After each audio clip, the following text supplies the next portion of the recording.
Hello and welcome to Total Health with Dr. Nick, where my purpose is to inspire, empower, and motivate you to live longer, healthier, and more abundant lives. In today's video, I want to talk to you about the amazing benefits and why you should absolutely be doing high-intensity training. Now, high-intensity training has a couple of different names. Some people call it HIIT training.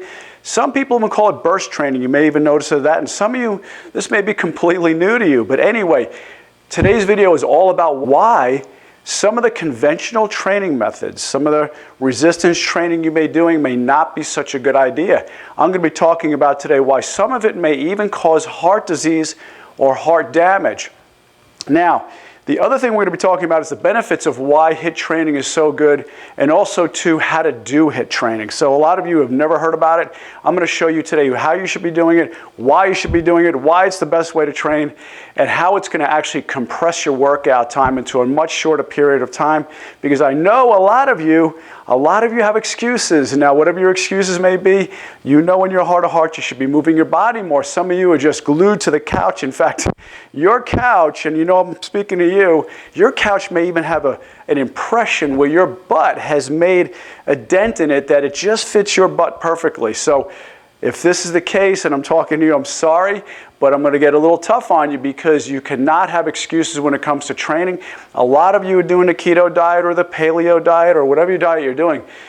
But the bottom line is you need to be moving your bodies too. In the old days when we were hunting and gathering and doing farm work and doing all these kinds of things, and if you're doing that right now, then more power to you, because there's something about farm strong. Some of you guys who work on a farm and do a lot of farm work or industrial work, you know what I'm talking about. You just can't train for that.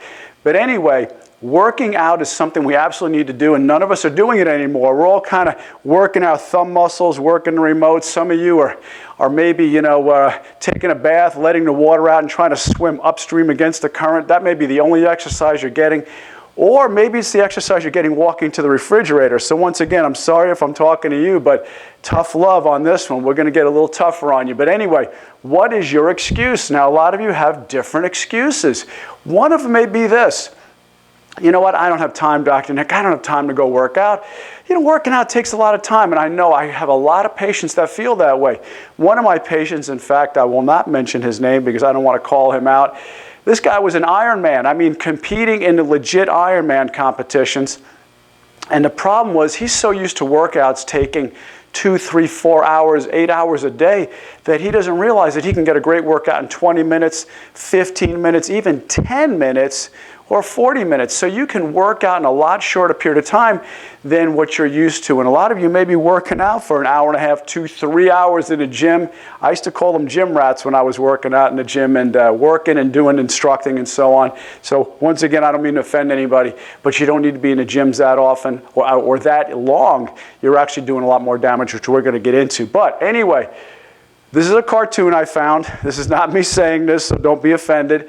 But what fits your busy schedule better? Exercising maybe 15, 20 minutes a day, or being dead 24 hours a day? Once again, I'm sorry about a little tough love there, but it's really the truth. You need to be out moving. You have to move more than just getting off your couch and going to the refrigerator. I know a lot of you are saying, but I don't feel strong enough to work out. I can't work out. It hurts me. I feel more tired after I work out. My joints ache. Well, there's things that you could be doing little by little. Just take it step by step. You're not going to do the kind of workouts I'm doing. You're not going to do the kind of workouts your neighbor's doing. You'll do the kind of workouts that you can do. But we're going to show you today some of the workouts you can do in actually 10 minutes a time, 6, 7 minutes a time, 20 minutes a time, and even up to 40 minutes a time. So you can have the time to do this. Another thing, too, is maybe you think, well, I don't have a lot of fancy equipment. I don't have a gym membership. I don't have a country club membership where I can go work out and have all these weights and different machines. Guys, you don't need that. There's good old body weight exercises. There's exercises where you just need good old Mother Earth, where you're just working against gravity. That may be enough to do things. Squats, squat thrusts, push-ups, things like that. Jogging in place, jogging around your neighborhood, power walking, whatever it may be. We're going to get into that in this video today. But you don't need fancy equipment. These people here, all they have is a kettlebell. Hey, if you just have a dumbbell and you could do something at home, or maybe pick up a piece of luggage or something, you could do a workout at home and you don't need fancy equipment. So I have a video to show you. This is a great one. I'll tell you what, let me kind of frame this or cue this video up a little bit. This is a guy I believe is from Eastern Europe. And this guy's about 104 years old, and you have to see the smile on this guy's face that if he can do what he's about to do, and he's actually a world record holder, then you can work out too. So watch this. This is absolutely amazing. So this is him in the middle, number 104. And by the way, that's his age. And so he's off to the races. He's jogging along. He's chugging along. And by the way, he holds the world record in the 100-meter dash, which is about 27 seconds, I believe, for his age group. Now watch him at the end here. It's absolutely awesome. He gets, all worked up. Everybody's cheering him on. Everybody's raising his hands up. But 104 years old, and he's able to do this. So if that doesn't inspire you and get your blood pumping a little bit to where you want to get off the couch and get moving and maybe get out of your cubicle at work, I don't know what will. But anyway, this man is amazing. And I'll tell you what, he inspires me. So I hope he inspires you too. So like I said, what you may be doing your conventional exercise, I'm going to go through this part pretty quickly so we can get into the good stuff. But your conventional exercise, you hop on a treadmill, you hop on an elliptical, you do a Stairmaster, whatever it may be, and you hop on it for, an hour, hour and a half time, maybe 40 minutes time, and you're doing what I call long duration, low intensity exercise, okay? Long duration, low intensity. You're chugging along at 3-4 miles an hour on the treadmill, and you're getting your heart rate up a little bit. You're getting it up to where, as they say, you can carry on a conversation, but you can't sing and you're not huffing, right? So you're at that threshold where you can just carry on a conversation and you're chugging along. But the reality is you're doing it too long and too low intensity. It's not that beneficial for you. In fact, what we're seeing with the negative results of your typical resistance training is this. One, you make too much cortisol. Anytime you go over, and this is what research is showing right now, anytime you go over 40 minutes in a workout, you start to secrete too much cortisol.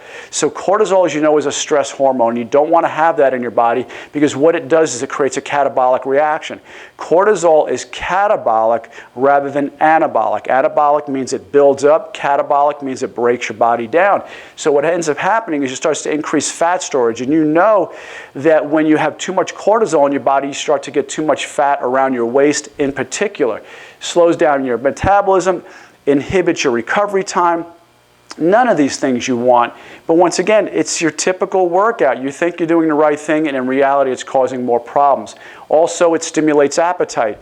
Too much cortisol make you want to eat more, which is what you don't want to do from working out. It decreases testosterone and growth hormone. None of the things you want to do. You need testosterone to build healthy muscle mass, lean muscle mass. Same thing with growth hormone. Fantastic, of course, for burning fat, mobilizing fat, building lean muscle mass. And both of these are decreased. And I know, ladies, you're thinking, but you know what? I don't want growth hormone. I don't want testosterone. You do, trust me. It's about 1/10 of that of a male, but you do want some because you have to have it for your muscle mass also. Not that you're going to get big like bodybuilders, but you do need it, ladies, trust me. Also decreases your immune system. So none of these things you want when it comes to doing your typical resistance type exercises. Just look at what the research says from the USDA, from Eric Oliver, University of Chicago. For Americans to begin losing weight through traditional cardiovascular exercise, the current USDA exercise guidelines would have to be increased by 200%. That's right, you would have to be working out 2 hours a day, 6 days a week to actually see any benefits. Now, once again, who has the time for that? And believe me, I understand you don't have time for that. You're working, you have a family. I have 5 kids. I don't have time to working out 2 hours a day, 6 days a week. But I do have time to work out about a half an hour a day, 4 days a week. Or you could even work out less than that and still get the benefits. Also, too, research shows that a Harvard University study found that vigorous activities are associated with a reduced risk of coronary heart disease, whereas regular activities, as far as regular workouts, really showed no benefit whatsoever when it came to cardiovascular health. So the more rigorous, the better. What else we saw? The University of Stanford study found that the intensity of effort was more important than the quantity of energy output in deterring hypertension and preventing premature mortality. So once again, it's the intensity of the workout rather than the quantity of the workout. Okay, the intensity rather than the quantity. It's the intensity rather than the duration. American Heart Association study noticed that vigorous, intense activities may have a greater benefit on reducing cardiovascular disease and premature mortality than moderate intensity physical activities. Well, all the research is showing it. But check this out. It gets even worse if you're a runner and going long distances.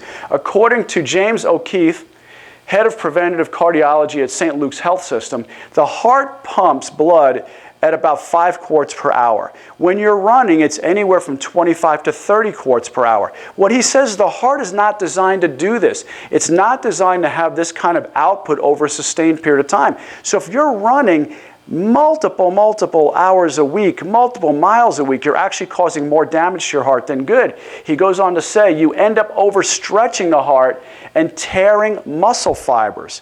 Now guys, I don't know if you ever taught that before. I didn't even know this before I did the research for this seminar. But I'll tell you what, that would scare me if I was a runner now. It doesn't mean the running is bad. It just means don't run for extended periods of time to where you're actually causing damage to the heart. But once again, I'm going to show you how to increase your intensity and shorten your duration to do tighter, shorter, more intense workouts in just a little bit. Not only that, if you're a marathon runner, even worse. Marathon runners, what it says here is up to 30% of those who finish marathons have elevated troponin levels. Now, troponin is a marker that detects, or doctors use when they run tests, to detect heart damage. It turns out up to 30% of all marathon runners will have levels of troponin elevated after they do a run. It's irrefutable evidence of heart damage. So if you're a marathon runner, you have to be especially careful that you are causing damage to your heart over a long period of time. Now, if you're a super marathon runner or an ultra marathoner where you're doing maybe a 50-mile marathon or even more, you're causing a lot of damage to your heart. You don't have to do that, not to mention the wear and tear on the joints. Now, I understand you want to do marathons. I think a lot of it is really up here too. You feel accomplished, and believe me, I understand that. It's fantastic as far as feeling like you can conquer the world after running a marathon, and I give you guys all the credit in the world for it. But just be aware that you are doing damage to your heart as a result of it. So, is high-intensity training for you? Once again, high-intensity interval training, HIIT training, sometimes called burst training. And I think it is, depending on the level that you do it at. And I've seen different people talk about different ways to do high-intensity training. But the way I talk about it is very simple, and we're going to get into that in just a moment. But even if you're starting off as a couch potato, you're going to get moving. If you're more advanced, you're going to get moving faster. If you're an elite athlete, you're going to get moving really, really fast to be able to do this. So at all different levels, you can actually do this. So even if you're someone who's not exercised in years, start at the level that you're at, and you'll start seeing the benefits from it. And whatever dieting you're doing, whether it be the keto diet or the paleo diet, you're going to have even greater benefits of it. I promise you, because I'll tell you what, you cannot exercise away or diet away a poor lifestyle. You can't take enough medications to get rid of or make up or compensate for a poor lifestyle. And when I talk about that, I'm talking about making sure you're moving your body the way we're designed to. I'm talking about eating the way we're designed to. You can't take enough pills to make up for a bad lifestyle. So let's dive on into this. Question: whose body looks like it's a high-performance athlete? Well, I'll tell you this. Look at the marathon guy here. I'm not sure where he's from. Kenya, actually. But a Kenyan runner, look at them. They're very thin, they're very lean, but I'll tell you what, it really looks like they're more emaciated. Now, why is that? Well, because once again, when you're running those periods of time, you're secreting a lot of cortisol. Remember I said earlier, after 40 minutes, your body secretes cortisol. Cortisol is a catabolic hormone. He is starting to break muscle down. His body is actually deteriorating at this point.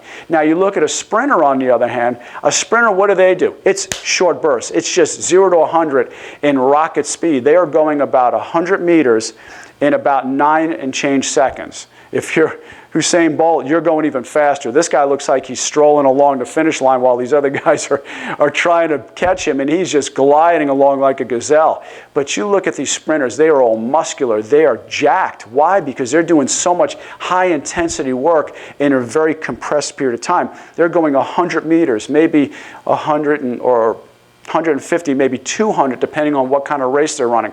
They might be doing a medley relay. They might be doing hurdles or something where they're going a little further.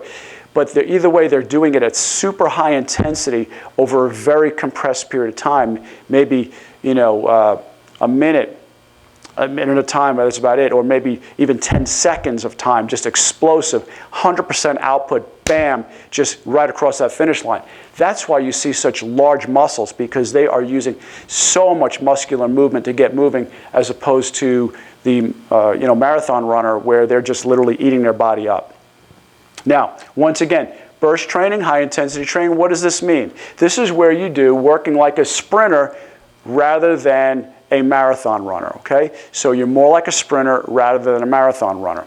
What are the benefits of it? Well, they're so numerous, I'm not going to get into every single one of them, but you can see right here. One of the great benefits is that you actually start to burn body fat on a continuous level. So even when you're done working out, your body's still burning body fat. Whereas, like I said, it's catabolic when you do a very low intensity, long duration workout. When you do HIIT, high intensity, higher intensity, and a short duration, when you're done working out, your body is still burning fat upwards of 36 hours. So one of the great benefits, improves heart function. As we said, you're not causing the troponin, you're not seeing the heart, the enzymes, and these markers of heart damage when you're doing this. Lowers blood pressure, builds stronger bones, because once again, there's a law called Wolff's Law, which means when you put mass on the body, when you put weight on the body, whether it be weights or some type of resistance, you actually build stronger, bigger, thicker bones. Maintains proper cholesterol. Watch the video I did on cholesterol where we talk about the benefits of cholesterol. So this gets your cholesterol in the right levels, not where you're trying to artificially lower it because of some doctor standards. This gets it into the right levels. Improves your oxygen efficiency because your body gets more efficient at processing oxygen. So it's fantastic. Controls diabetes. Some of the other benefits: reduces stress, aids in sleeping. And I know you're queuing in on number 11 there, improves libido. Who doesn't want that? Everybody wants that, right? Reduces depression. Just going for a walk can reduce depression better than 2 different antidepressants. And one of the side effects of antidepressants, and I talk about this a lot in my videos, is actually suicide. So one of the things you're trying to prevent, which is, depression, you're trying to feel better. Instead, you get on these antidepressant drugs which cause suicidal tendencies or homicidal tendencies. They even carry a black box warning, which means that they can cause these serious types of side effects. So you can reduce your risk of that just by doing rigorous high-intensity workouts. Improves posture and improves flexibility. Another great benefit is anti-aging. Now, how does it do that? Well, there's these things called telomeres, and telomeres are at the ends of your chromosomes, and telomeres have a lot to do with your aging. The longer the telomere, the longer you're going to live. The shorter the telomere, the shorter you're going to live, okay? And that's how doctors and researchers can get an idea on your age, your biological age or your chronological age. One is your actual age, and one is really just kind of how old you really are. So one is actually your timeline that I'll be 55 this year. My timeline is 55, but I may have the body, I like to say, of a 25-year-old. I don't know. But anyway, it's a good thought, huh? But anyway, that's what the telomeres determine. So high-intensity training can activate telomerase, all right? And telomerase is an anti-aging enzyme that keeps and preserves the telomeres. So one of the great benefits of HIIT training is anti-aging. Another great benefit is hormonal regulation. There's hormones in your body that have to stay in check. One of them is ghrelin. Ghrelin is secreted by your stomach, and as your stomach gets emptied out, your body secretes ghrelin. It tells your body, hey, I'm hungry. Sends a message up to the brain. It says, let's eat. So it's your hunger hormone. So it helps to regulate that. You don't want that going out of whack too far. Otherwise, you're hungry all the time and you're looking for food all the time. Another one is called leptin. Leptin is produced by your fat cells. So as you start to increase your fat storage, it sends a message to the brain that says, hey, I don't want to eat anymore. I got plenty of fat. Slow down the fat production. I don't want any more fat. I'm good. Once again, you want to regulate this one to make sure that it's in check so that your body's burning fat when it's supposed to. And of course, testosterone, major hormone that we all need, men and females, so that way you can put on lean muscle mass. So great thing it does, it helps to regulate these hormones. Other things too. One of the ways we determine as doctors how healthy a person is, among other things, is what is your percentage of lean muscle mass. You want lean muscle mass. And someone who's just lighter doesn't necessarily mean they're healthier.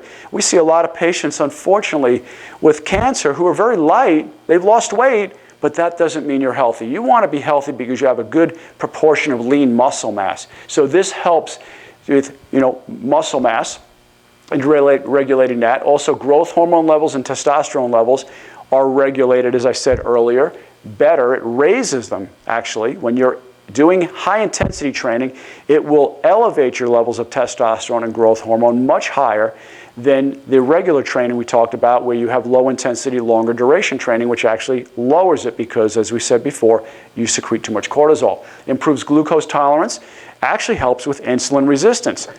One of the reasons why we see so many people putting on weight is because they're becoming insulin resistant. Now, whether it be from toxins, a lot of it has to do with how your body is functioning and working out when high-intensity training is going to help your receptor sites actually be able to read insulin better so that you become more insulin sensitive rather than insulin resistant. Creates a bigger metabolic burn. We talked about that earlier. You're going to burn fat right after your workout up to 36 hours of doing high-intensity training, whereas you don't get that same kind of burn when you're doing your conventional low-intensity, long-duration training. So how does HIIT training work? Well, what you do is you have short, intense bursts of 85 to 100% of your max heart rate. So you want to get your heart rate up. Now, for some of you, you might not be able to get it that high, and I understand that's okay. Start off slow, work up. Get to where your pulse rate just goes up a little bit. Some of you maybe haven't felt that in a while, and that's okay. So just start to elevate it. But for those of you who can, get it up to your max heart rate, which is about 85 to 100% of your max heart rate, and take it from there. So what you're going to do is you're going to do that for about 20 seconds, 30 seconds. If you're an elite athlete, you keep it to that max heart rate for maybe a minute, and then you let it rest. You let it come down. You're going to rest for about 30 seconds to about a minute. Let that recovery time set in. You're going to then go up again to your max heart rate, about another 20, 30 seconds, maybe a minute, and then you're going to come down and rest again. And you're going to do this a few separate times. You're going to do it maybe 3, 4, 5, 6 times, depending on how many different exercises you're doing. And we're going to get into that in just a moment. You're going to do this for about 15 minutes, maybe 20 minutes, and you're done. That's really it. You don't have to be at the gym that long. Now, I'm also going to talk about some other types of workouts where you'll be at the gym a little bit longer, but for just now, just understand high-intensity training, once again, quick review. You're going to elevate short bursts. You're going to elevate your heart rate up to about 85 to 100%, and then you're going to keep it there for about 20 seconds, 30 seconds, maybe a minute, and then you're going to bring it back down. Okay, and you're going to bring it back down, and you're going to rest for about 20 to 30 seconds. Now, what types of exercises can you do? Now, what you can do is virtually anything. So if you're a runner and you want to run, I'll show you how to do that. If you like to cycle, you can cycle. If you're an elliptical, if you're doing squats, if you're doing regular weight resistance training, you can use all these different things. If you're just doing, as I said before, good old Mother Earth, and you just want to train with your body weight, you could do that too. So all you do, for example, if you're doing weight training, you get under the bar, you say you're doing a bench press. You do the bench press as many times as fast as you can, for about 20, 30 seconds. Put the bar down, re-rack it, sit there for a moment, let your pulse come back down, and then go at it again, another 20, 30 seconds. As fast as you can, as many reps as you can.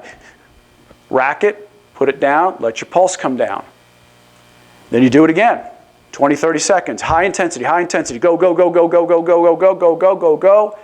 As many as you can get, 20 to 30 seconds, rack it, put it down, okay? And that's what you do. Then you move on to another exercise. Now, if you're doing cycling, same thing. Some of you who have cycled up and down hills, you know what I'm talking about.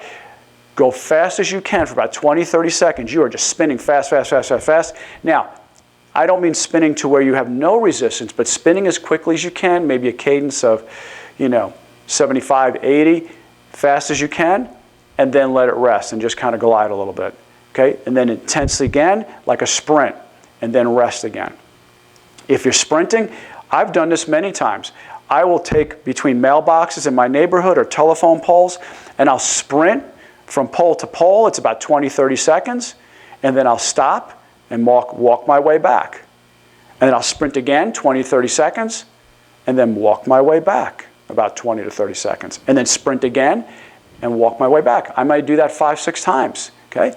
That's how you do it, guys. You could do it any which way you want, but that gives you the gist of it. That gives you the concept of it. That's really what it's about. High intensity, and then come on off.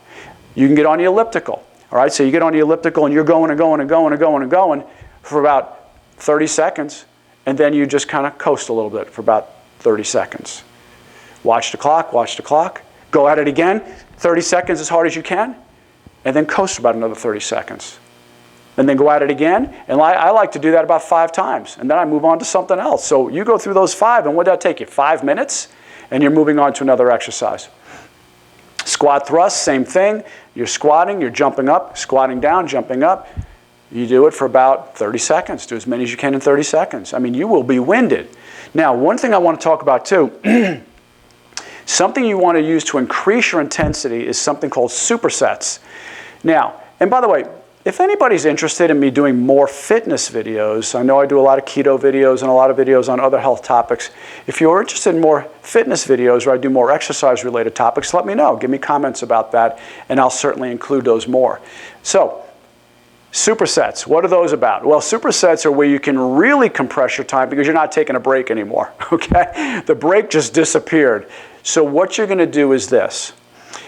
You start with one exercise for chest. So say, for example, you're doing a bench press, and you're pressing.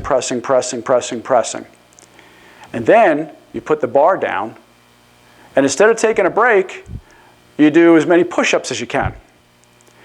Get off the floor, get back up on the bench, do as much bench as you can again, put that back, get back on the floor, do push-ups again.